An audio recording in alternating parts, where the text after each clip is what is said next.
में वसुंधरा राजे का बनना इसलिए आवश्यक है, जो कांग्रेस की गहलोत सरकार थी उसमें यौन शोषण के इतने मामले हुए कि उनके तीन मंत्री राजस्थान सरकार के जेल में हैं।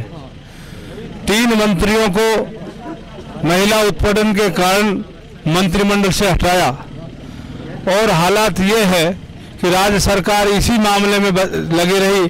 कहीं नागर का मामला आया, कहीं भौरी का मामला आया और इस तरह से ये महिला विरोधी रही। इसका आचरण दुराचरण रहा और भ्रष्ट लोगों का मंत्रिमंडल था।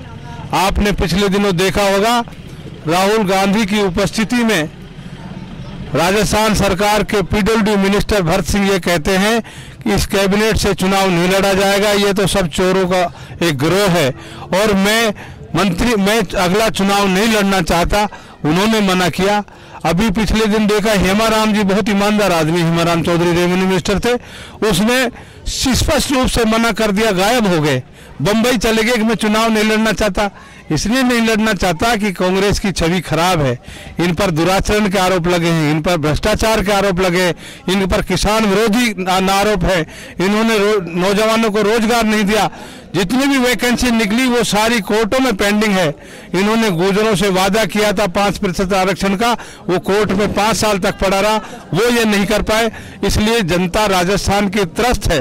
और हमारा इलाके की आप बात करो, जहां से मैं विधानसभा का सदस्य हूं और उसके पड़ोस में तिजारा और इधर अलवर ग्रामीण है, इसकी अलवर जिले की बात करो, अलवर जिले में तो अपराधियों का गढ़ बन गया है।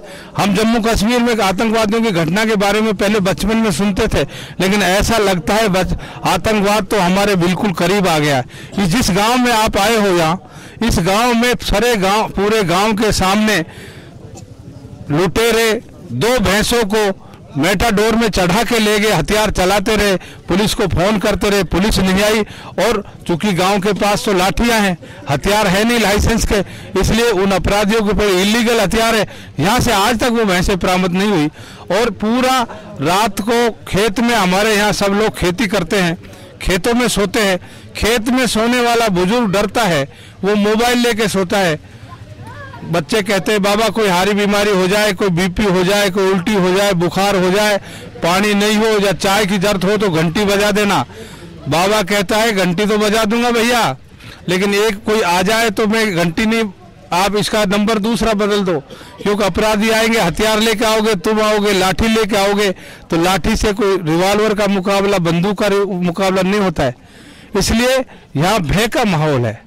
कांग्रेस ने इतने अपराधी यहाँ बना दिए कि सारा जिला प्रताड़ित है, खनन माफिया यहाँ है। ऐसी हालात में अलवर जिले में पहले 7 सीटें थी 11 में से, अब की बार 11 की 11 भारतीय जनता पार्टी जीतेगी। सर 19 तारीख को नरेंद्र मोदी आ रहे हैं, तो उसका कितना फर्क पड़ेगा? नरेंद्र मोदी हमारे राष्ट्रीय नेता हैं, भावी प्रधानमंत्री हैं। हम जहाँ भी जाते हैं मोदी मोदी मोदी मोदी के नारे लगते हैं। सारे यूथ चाहता है, देश का आगे हो गया है कि जिस नरेंद्र मोदी ने हिंदुस्तान का सम्मान ऊंचा किया है, हिंदुस्तान के नौजवान का, हिंदुस्तान के सेना के जवान का, हिंदुस्तान के किसान का सम्मान वापस दिलाने वाला नरेंद्र मोदी है।